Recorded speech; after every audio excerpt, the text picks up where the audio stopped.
Perkenalkan, nama saya Ismail Fajar Purnama dari kelas E, Prodi Akuntansi Perpajakan. Di sini saya akan sedikit menceritakan tentang sejarah lahirnya Pancasila. Pancasila telah dikenal sejak zaman kerajaan-kerajaan besar seperti Sriwijaya dan Majapahit. Nilai-nilai luhur yang terkandung di dalamnya sudah lama diterapkan dalam kehidupan masyarakat Indonesia. Secara etimologis, kata Pancasila berasal dari bahasa Sanskerta, yaitu panca berarti 5 dan sila berarti dasar atau asas. Jadi, Pancasila berarti 5 dasar. Istilah ini pertama kali muncul dalam buku Negara Kertagama karya Empu Prapanca dan juga dalam kitab Sutasoma karya Empu Tantular yang mengandung makna pelaksanaan kesusilaan yang 5. Sejarah perumusan Pancasila tidak bisa dipisahkan dari perjuangan bangsa Indonesia. Pada masa penjajahan, rakyat Indonesia berjuang dengan berbagai cara. Namun, perlawanan tersebut masih bersifat kedaerahan. Tahun 1908, Dr. Sutomo mendirikan Budi Utomo, organisasi pertama yang menjadi pelopor kebangkitan nasional. Karena itu, tanggal 20 Mei diperingati sebagai Hari Kebangkitan Nasional. Kemudian, semangat persatuan semakin kuat dengan lahirnya Sumpah Pemuda pada 28 Oktober 1928 yang menegaskan satu tanah air, satu bangsa, dan satu bahasa Indonesia. Pada masa penjajahan Jepang, bangsa Indonesia dijanjikan kemerdekaan.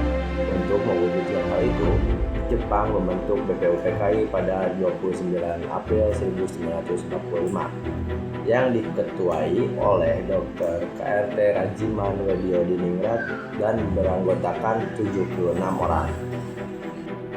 Sidang pertama BPUPKI berlangsung dari 29 Mei sampai 1 Juni 1945.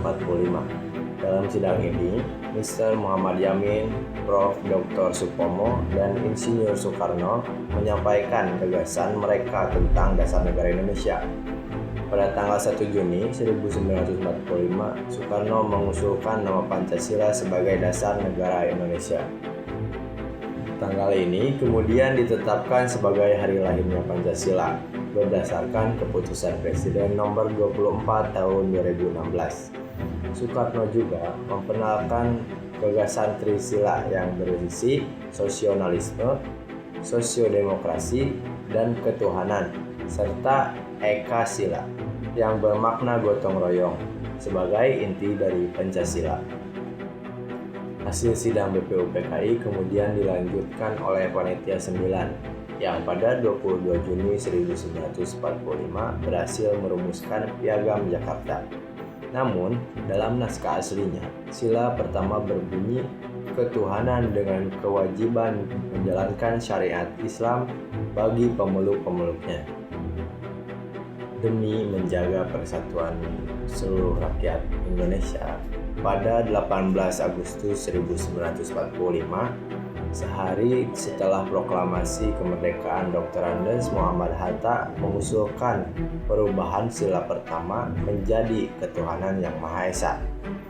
Pada hari yang sama, PPKI menetapkan Undang-Undang Dasar 1945 dan memilih Insinyur Soekarno sebagai Presiden serta Dr. Andes Muhammad Hatta sebagai Wakil Presiden pertama Republik Indonesia.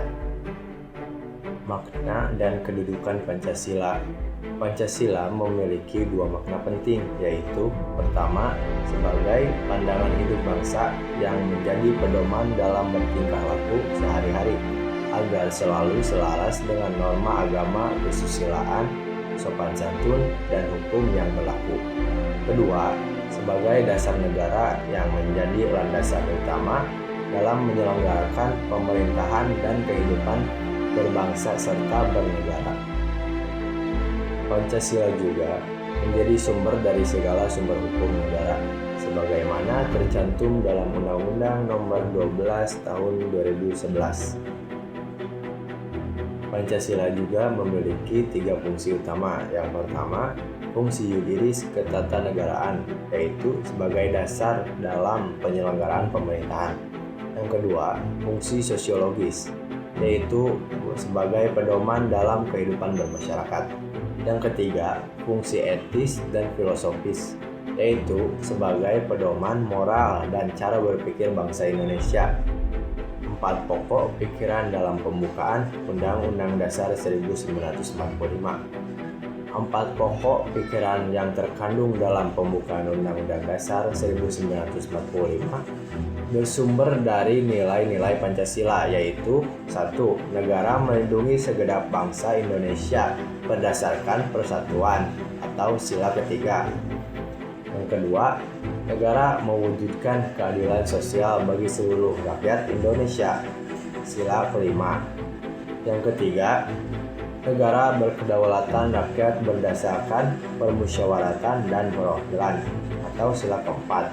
Yang keempat, negara berdasarkan ketuhanan yang Maha Esa dan kemanusiaan adil dan beradab, atau sila ke-1 dan ke-2. Cukup sekian cerita singkat dari saya. Terima kasih, semoga bermanfaat.